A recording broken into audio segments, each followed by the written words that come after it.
Cette fois, si est bel et bien terminé.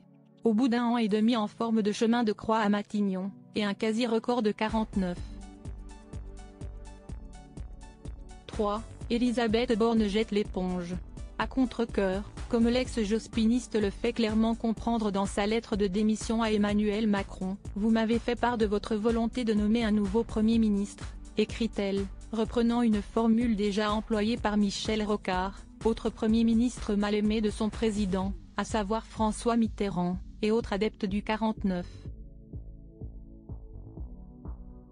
3. Puisqu'il détient le peu convoité record, 28.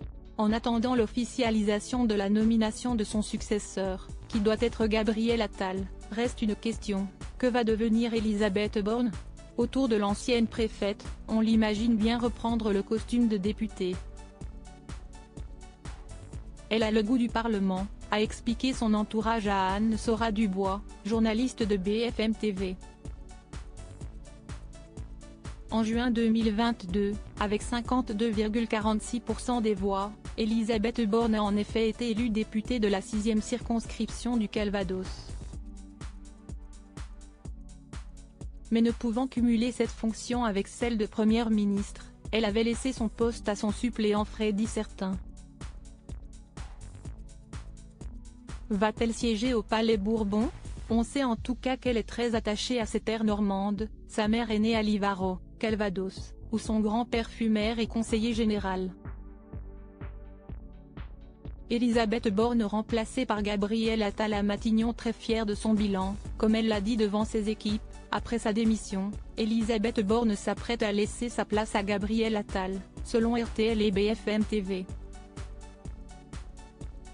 Le ministre de l'Éducation et fidèle macroniste deviendrait le plus jeune Premier ministre à 34 ans et 9 mois, dépassant le record de Laurent Fabius, nommé à 37 ans par François Mitterrand.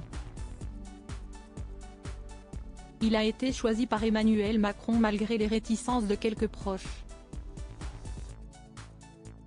Crédit photo, Stéphane Le Mouton.